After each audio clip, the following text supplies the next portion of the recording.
करोड़ भारतीयों की ओर से आप सभी को मेरा नमस्कार। आज सबसे पहले मैं आप सभी का आभार व्यक्त करूंगा। मेरे द्वारा उठाए गए क्लाइमेट जस्टिस, क्लाइमेट फाइनेंस और ग्रीन क्रेडिट जैसे विषयों को आपने निरंतर समर्थन दिया है। हम सभी के प्रयासों से ये विश्वास बढ़ा है कि विश्व कल्याण के लिए सबके हितों की सुरक्षा आवश्यक है, सबकी भागीदारी आवश्यक है।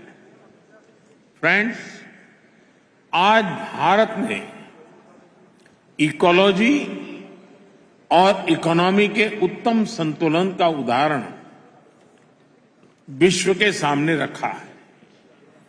भारत में विश्व की 17% आबादी होने के बावजूद 17% आबादी होने के बावजूद ग्लोबल कार्बन एमिशंस में हमारी हिस्सेदारी ओनली 4% से भी कम है।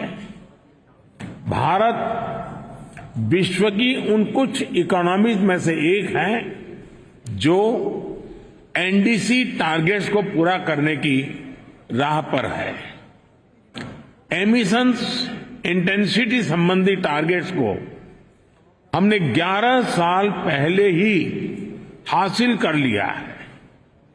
नॉन फॉसिल फ्यूल टारगेट्स को हम निर्धारित समय से 9 साल पहले ही प्राप्त कर चुके हैं और भारत ने इतने पर ही नहीं रुके हैं।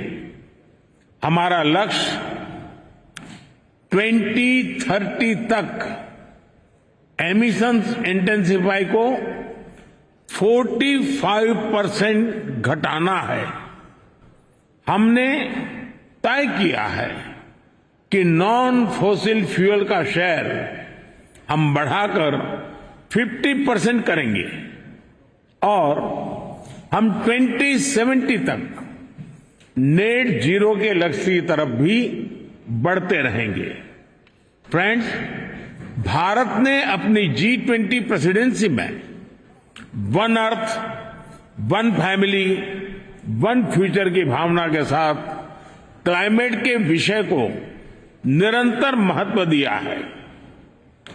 सस्टेनेबल फ्यूचर के लिए हमने मिलकर ग्रीन डेवलपमेंट पैक्ट पर सहमति बनाई। हमने लाइफस्टाइल फॉर सस्टेनेबल डेवलपमेंट के सिद्धांत तय किए।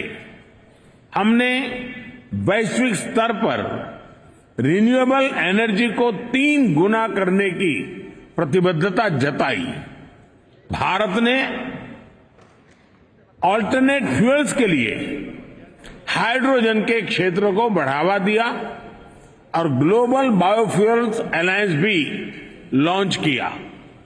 हम मिलकर इस नतीजे पर पहुंचे कि क्लाइमेट फाइनेंस कमिटमेंट को बिलियन से बढ़ाकर कई ट्रिलियन तक ले जाने की आवश्यकता है।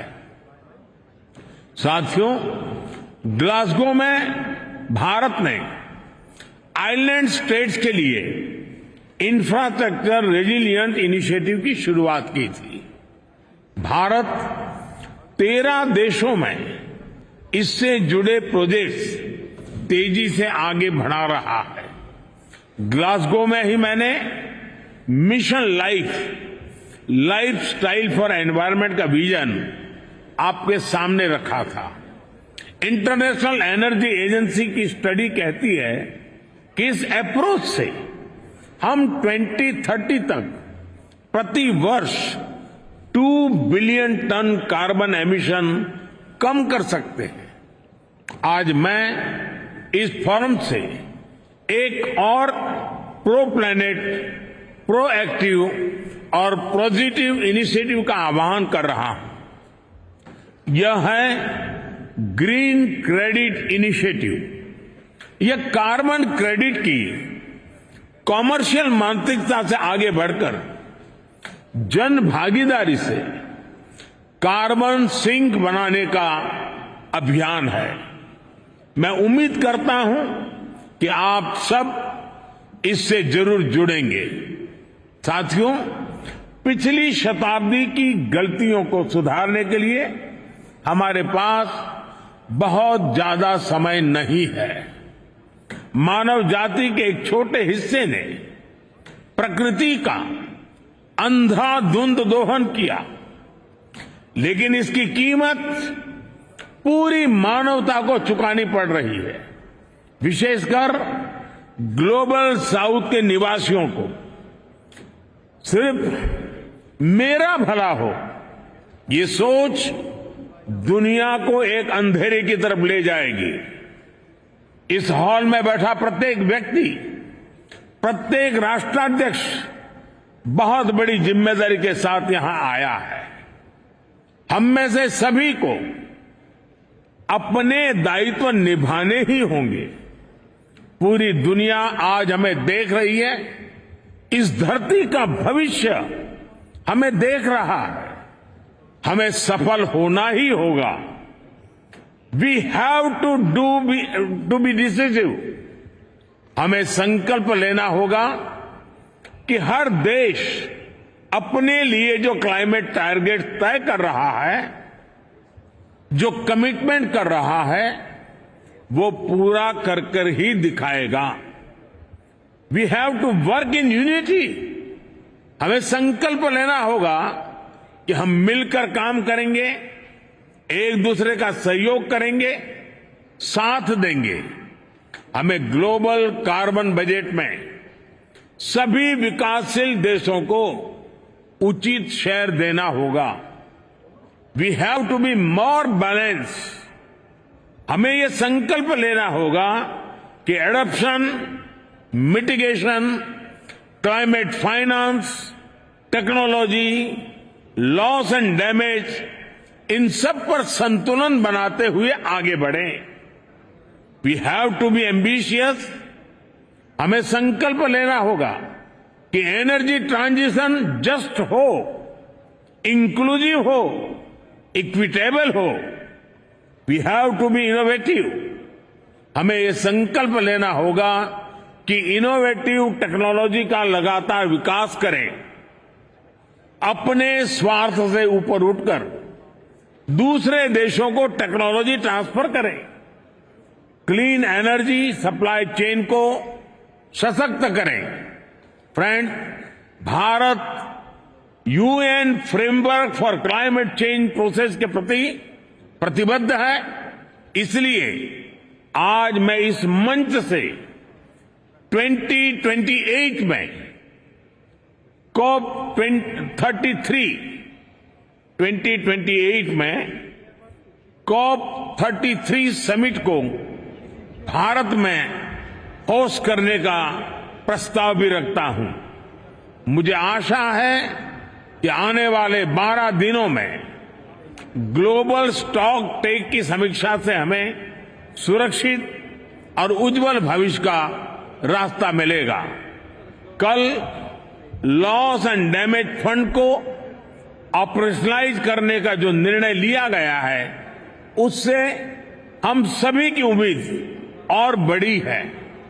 मुझे विश्वास है यूएई की मेजबानी में ये COP 28 समिट सफलता की नई ऊंचाई पर पहुंचेगी।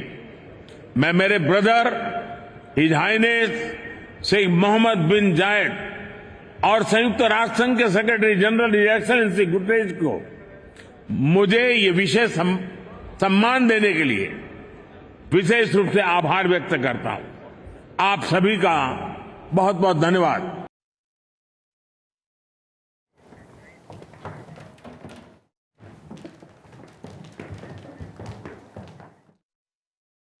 COP28 में प्रधानमंत्री मोदी का संबोधन इस वक्त आप सुन रहे थे। 7 बायलैटरल मीट्स प्रधानमंत्री मोदी की होनी है, जिसके लिए यूएई इस वक्त पहुंचे हैं। और जिस तरीके से आपसी सहयोग का जिक्र प्रधानमंत्री मोदी की तरफ से किया गया क्लाइमेट चेंज कॉन्फ्रेंस के दौरान, और इसी में प्रधानमंत्री मोदी ने जहां पर मुलाकातों का उनका दौर जारी है, तो इस वक्त दुबई में इस कॉन्फ्रेंस में शामिल प्रधानमंत्री हुए हैं, जहां पर जलवायु परिवर्तन को लेकर लगातार चर्चा हो रही है।